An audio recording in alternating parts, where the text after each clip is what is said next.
Il arrive un moment dans la vie de chaque artiste où le silence devient plus lourd que l'aveu, et pour Patricia Kaas, ce moment est arrivé.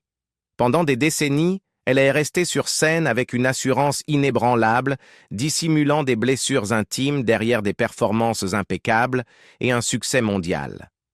Mais à l'approche de ses 60 ans, la chanteuse laisse enfin remonter à la surface une vérité qu'elle avait autrefois enfouie. Non par désir d'attention, mais par épuisement de la porter seule. Et ce qu'elle révèle aujourd'hui nous oblige à reconsidérer non seulement sa carrière, mais aussi le prix émotionnel de sa survie. Le point de rupture derrière le retour. Lorsque Patricia Kaas est revenue à la télévision française en 2025 en tant que coach dans The Voice, beaucoup y ont vu un retour triomphal, la renaissance tant attendue d'une icône qui avait marqué le paysage musical des années 80 et 90. Mais derrière les sourires et les interviews maîtrisées, son retour révélait quelque chose de bien plus fragile. L'acceptation que la vie qu'elle avait construite, la célébrité qu'elle portait et la douleur qu'elle avait traversée ne pouvaient plus exister dans le silence. À 59 ans, elle se tenait enfin dans un espace où elle pouvait reconnaître les débris émotionnels laissés par des décennies d'ambition incessante, de pertes personnelles et de cette forme de solitude que seuls les personnages publics comprennent vraiment.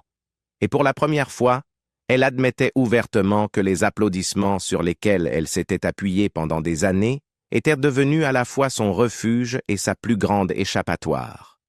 Patricia regardait The Voice depuis 14 ans, attendant silencieusement le moment où quelqu'un lui demanderait de rejoindre l'émission. Lorsque TF1 l'a finalement invitée en 2025, elle n'a pas dit oui immédiatement. Au contraire, elle a hésité. Cette hésitation n'était pas un manque de confiance en son talent. Elle avait vendu plus de 20 millions de disques, donné plus de 1700 concerts dans le monde et était devenue un symbole de l'excellence française à l'étranger. Son hésitation venait de la peur que ce retour sous les projecteurs n'oblige à ouvrir des portes qu'elle avait gardées verrouillées, à affronter des souvenirs enfouis sous des décennies de travail. Lors des auditions à l'aveugle, lorsqu'elle a confié à un candidat tremblant « J'avais peur, mais quand je t'entends, je sais pourquoi je suis là », elle s'adressait autant à elle-même qu'à lui. La peur dont elle parlait n'était pas professionnelle. Elle était profondément personnelle.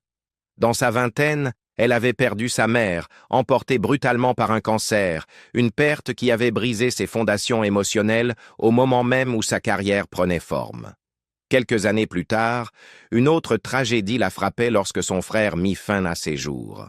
Ces événements l'avaient déstabilisée bien avant que la célébrité puisse l'ancrer. Au lieu de vivre son deuil, elle s'était précipitée vers la scène, vers un public qui l'aimait sans condition, remplissant le vide laissé par les deux personnes qu'elle n'avait pas pu sauver.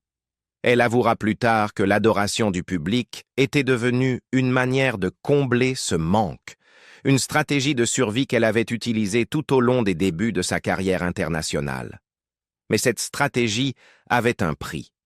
À force de tout donner à la scène, elle s'est lentement effacée de sa propre vie. Elle a ignoré ses besoins, son corps, son épuisement émotionnel, jusqu'en 2016, lorsqu'elle a finalement heurté un mur.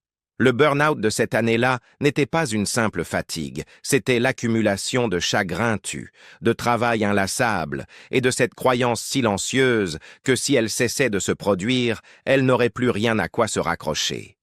Sa décision de se retirer pendant près de 8 ans n'était pas un choix de carrière. C'était une nécessité, la seule manière d'éviter le point de non-retour. Et revenir aujourd'hui, en 2025, signifiait admettre quelque chose qu'elle avait longtemps refusé de formuler à haute voix.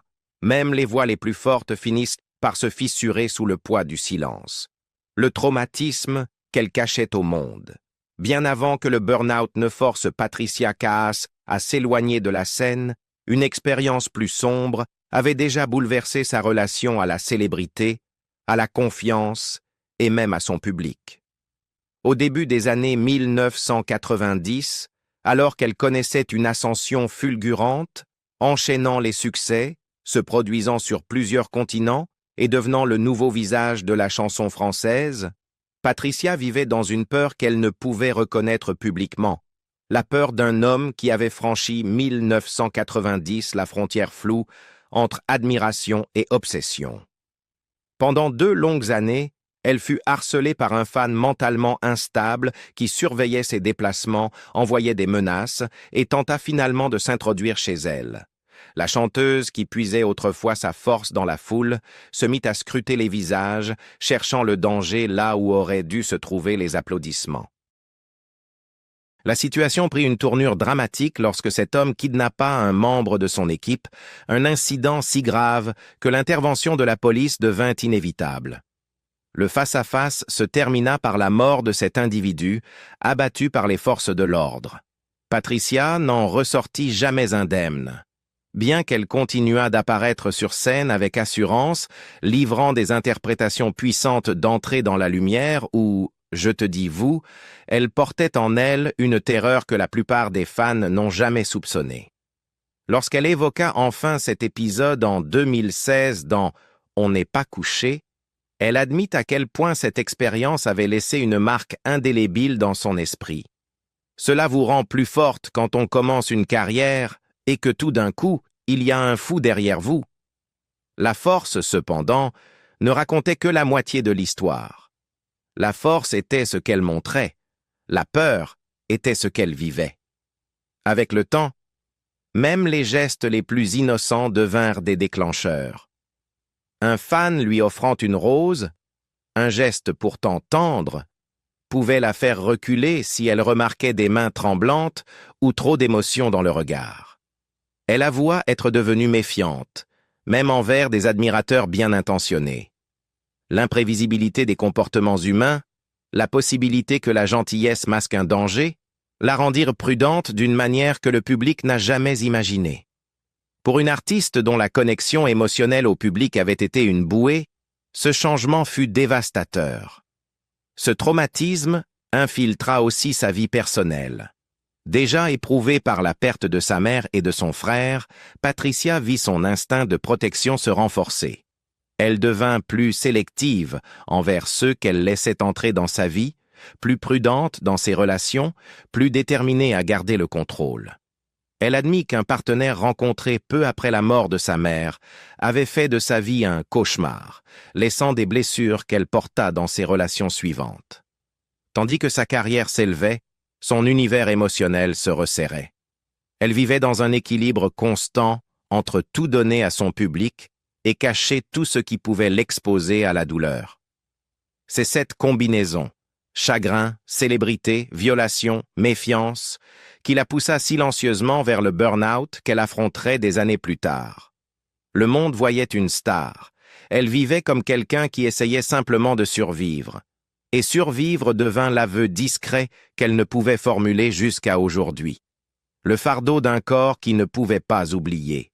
Alors que Patricia Kaas naviguait entre les cicatrices émotionnelles laissées par le chagrin et la peur, une autre vérité, plus intime, prenait forme en arrière-plan. Une vérité qu'elle avait cachée pendant la majeure partie de sa vie. Elle concernait son corps, son avenir et les rêves silencieux qu'elle ne s'était jamais vraiment autorisée à imaginer. Dans des interviews, Patricia révéla plus tard que la raison pour laquelle elle n'était jamais devenue mère n'était pas un choix personnel fait tard dans sa vie, mais la conséquence de décisions prises lorsqu'elle était encore jeune, dépassée et insuffisamment préparée aux réalités de l'âge adulte. Plusieurs avortements durant ses premières années, des choix faits parce qu'elle n'avait ni le bon partenaire, ni la stabilité nécessaire, ni le sentiment de sécurité indispensable, l'avaient finalement rendue stérile. C'est une vérité qu'elle n'apprit que bien plus tard, une vérité qu'elle décrivit comme une injustice, d'autant plus douloureuse qu'elle avait toujours mené une vie saine et disciplinée. Cette révélation n'était pas uniquement biologique. Elle touchait au cœur même de l'identité de Patricia. Pour une femme qui avait perdu sa mère au début de sa vingtaine, puis son frère quelques années plus tard, l'idée de fonder un foyer aurait pu devenir une manière de reconstruire quelque chose de stable, quelque chose de durable. Mais au lieu de cela, cette possibilité lui avait été retirée avant même qu'elle ne comprenne qu'elle pourrait un jour la désirer. Et pourtant, elle affirma ne pas regretter les avortements eux-mêmes. Elle était certaine d'avoir pris les bonnes décisions à l'époque, refusant de mettre un enfant au monde dans une vie déjà chaotique, émotionnellement instable et dominée par un partenaire qui lui avait causé de profondes souffrances. Le regret n'était pas la question, c'était la permanence de la conséquence. Pendant des années, elle évita de parler de cette perte, convaincue que le public ne comprendrait pas et transformerait sa vulnérabilité en jugement. Mais la vérité demeurait en elle, façonnant ses choix, ses relations et même le rythme de sa carrière. Sa dévotion à la scène devint plus qu'un professionnalisme. Elle devint un substitut à l'épanouissement émotionnel que la maternité aurait peut-être pu lui offrir. Les tournées, les applaudissements et la présence constante des fans constituaient une sorte de famille de substitution, imparfaite, imprévisible, mais fidèle d'une manière que sa vie privée ne l'avait pas toujours été. Cette infertilité, combinée au poids de ses traumatismes passés, poussa progressivement Patricia sur un chemin d'abnégation. Elle donna tout à la musique, écrivant et interprétant comme pour combler les espaces creux que le chagrin avait creusés en elle. Même sa pause de 8 ans, commencée en 2016 après un grave burn-out, fut façonnée par l'épuisement physique et émotionnel accumulé au fil de décennies à donner sans jamais recevoir suffisamment pour se reconstruire. Elle avait besoin de s'arrêter. Elle avait besoin de respirer. Mais elle avait aussi besoin d'affronter, silencieusement et seule, la vérité que sa vie avait évolué de façon qu'elle n'avait jamais anticipée et parfois jamais souhaitée. Lorsqu'elle revint en 2025, plus âgée, plus posée et plus disposée à parler franchement, la douleur n'avait pas disparu. Mais elle avait enfin atteint un endroit où elle pouvait la reconnaître sans peur. La célébrité sans paix, les 8 années de silence. Lorsque Patricia Kaas s'est éloignée de la scène en 2016, le public a supposé qu'il ne s'agissait que d'une pause temporaire, un moment de repos courant dans une longue carrière. Mais derrière cette explication polie se cachait une fatigue bien plus profonde que quiconque ne pouvait l'imaginer. La vérité, c'est que Patricia avait passé des décennies à survivre grâce à l'adrénaline, au chagrin, à la discipline et à l'attente incessante de rester forte, quel qu'en soit le coût. Les applaudissements qui autrefois l'avaient déportée étaient devenus un masque, dissimulant une femme arrivée au bord de l'effondrement émotionnel. Le burn-out qu'elle a subi cette année-là n'était pas un incident isolé, c'était l'aboutissement d'une vie passée à fuir la douleur tout en continuant de se produire à travers elle. Dans ses propres mots, elle comprit qu'elle s'était oubliée, se perdant en donnant tout aux autres. Les premières années de célébrité lui avaient donc permis d'enterrer le chagrin de la perte de sa mère et de son frère, la persuadant que le travail pouvait combler le vide qu'ils avaient laissé. Mais elle ne prit conscience de l'illusion que lorsque son corps et son esprit refusèrent de continuer. Elle atteignit un point de non-retour où le repos n'était plus une option, mais une nécessité absolue. Sa voix, qui l'avait portée à travers chaque tragédie, ne pouvait plus la protéger des conséquences d'une vie vécue dans une tension constante. Pendant ces 8 années de silence, loin des projecteurs, Patricia fit quelque chose qu'elle ne s'était jamais autorisée auparavant. Elle cessa de prétendre être invincible. Elle affronta le poids émotionnel qu'elle portait depuis l'enfance, la peur laissée par un harceleur violent, les blessures causées par un partenaire qui avait trahi sa confiance, la culpabilité de choix qui avait façonné sa fertilité et la solitude qui accompagne souvent la célébrité. Ce ne sont pas des réflexions que l'on peut faire en tournée, en studio ou lors d'interviews. Elles exigeaient de la tranquillité, de la distance et le courage de se regarder en face sans l'armure de la performance. Son absence de la vie publique fut aussi influencée par une autre vérité, moins connue. Elle ne reconnaissait plus la personne qu'elle était devenue. L'artiste qui autrefois se sentait invincible sur scène était devenue méfiante envers l'exposition. La femme qui autrefois trouvait la vie dans les applaudissements se sentait désormais épuisée par les attentes attachées à son nom. Et pourtant, elle savait que disparaître pour toujours n'était pas une option. La musique restait son encre, mais elle devait y revenir en tant que femme reconstruite, non en tant que femme qui se cache. Ainsi, lorsque The Voice l'invita en 2025, Patricia hésita, non parce qu'elle doutait de ses capacités, mais parce qu'elle se demandait si elle était prête à être vue à nouveau, pleinement, honnêtement, sans cacher les fractures sous la surface. Mais au moment où elle s'assit dans le fauteuil rouge, écoutant de jeunes chanteurs déverser leurs émotions brutes dans chaque note, quelque chose changea. Elle se souvint pourquoi elle avait commencé à chanter, non pour fuir, non pour survivre, mais pour se connecter, pour partager quelque chose de vrai. Son retour ne fut pas un triomphe de la célébrité. Ce fut une victoire silencieuse sur le silence. Réapprendre à faire confiance. Le retour dans un monde qui l'avait autrefois blessé.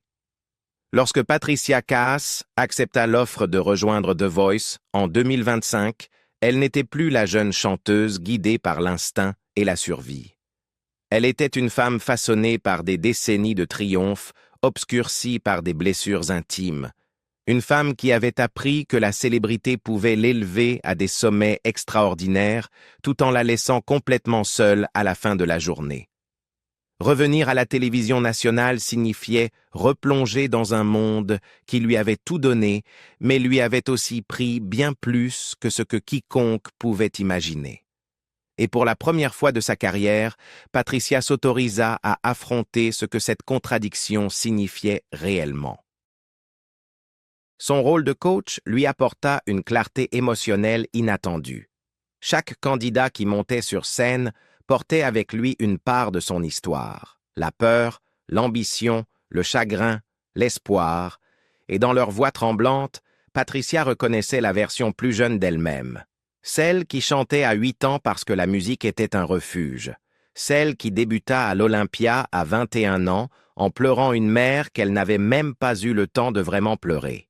Celle qui cachait la terreur derrière le professionnalisme lorsqu'un harceleur violent menaçait sa vie. Celle qui apprit qu'elle ne pourrait jamais avoir d'enfant après avoir cru pendant des années qu'elle avait encore du temps. Et celle qui s'était consumée elle-même à force de trop donner. Assise dans ce fauteuil rouge emblématique, elle découvrit quelque chose qu'elle n'avait jamais envisagé. La vulnérabilité pouvait être une force. Lorsqu'elle dit à un candidat « J'avais peur, mais quand je t'entends, je sais pourquoi je suis là », elle ne parlait pas de l'émission. Elle parlait de sa propre guérison. Pendant des années, elle avait cru que s'ouvrir ne ferait que rouvrir des blessures, mais voir ces jeunes chanteurs exposer leurs failles sans honte lui rappela que l'honnêteté pouvait libérer. Elle commença à parler plus ouvertement, non pas de manière dramatique, mais sincère, de la peur, du chagrin, de l'épuisement, de la redécouverte de soi à un âge où beaucoup d'artistes choisissent de disparaître plutôt que de revenir sous la lumière. Ses collègues comprirent la portée de sa présence.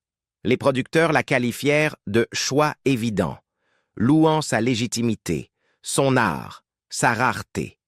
Mais ce qui comptait le plus pour Patricia n'était pas d'être célébrée à nouveau, c'était d'être enfin vue sans devoir jouer la force qu'elle ne possédait plus.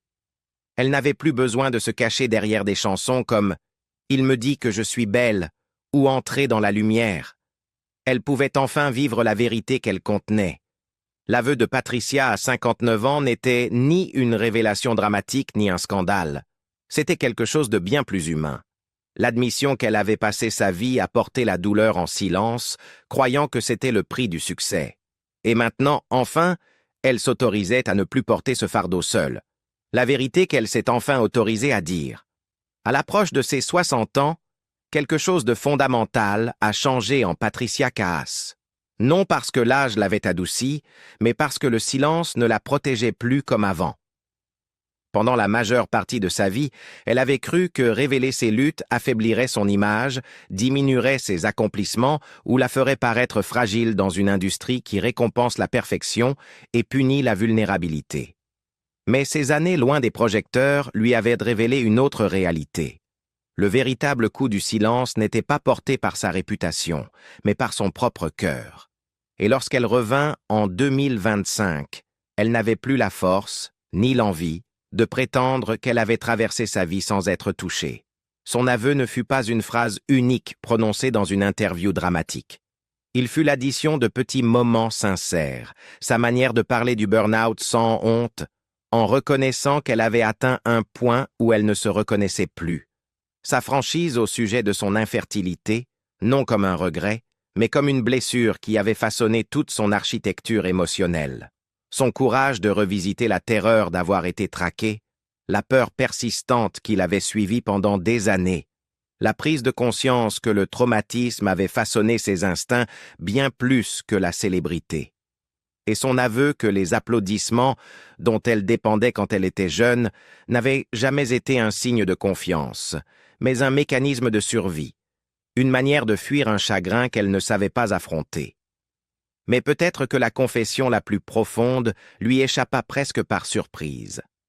Elle reconnut que, pendant des décennies, elle avait cru que l'amour était quelque chose qu'elle devait contrôler pour survivre. Le partenaire qui l'avait maltraitée après la mort de sa mère lui avait appris que la vulnérabilité pouvait être dangereuse, et elle avait porté cette leçon dans toutes ses relations suivantes. Elle s'était protégée en gardant ses distances, en se plongeant dans le travail, en choisissant la scène plutôt que l'intimité. Ce n'est que plus tard qu'elle comprit que ce besoin de contrôle, né de la douleur, l'avait souvent empêchée de recevoir la connexion qu'elle désirait tant. Voilà ce qu'elle reconnut enfin à 59 ans. La force n'est pas l'absence de souffrance, mais la capacité d'y faire face sans se cacher derrière elle. Que la vie qu'elle a menée, marquée par la perte, le succès, la peur, la résilience, n'était pas définie par la tragédie, mais par le courage de s'en relever. Et en choisissant de parler aujourd'hui, elle ne demandait pas de compassion. Elle offrait la vérité, ce cadeau qu'elle ne s'était jamais autorisée à offrir.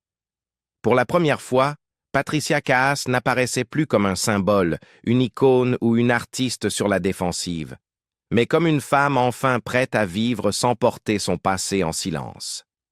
Patricia Kaas a passé des décennies à cacher la douleur derrière son succès, mais aujourd'hui elle parle avec honnêteté et clarté. Pensez-vous que son retour dans The Voice marque un nouveau départ pour elle? Si vous souhaitez plus d'histoires comme celle-ci, n'oubliez pas d'aimer la vidéo, de vous abonner et de partager vos impressions ci-dessous.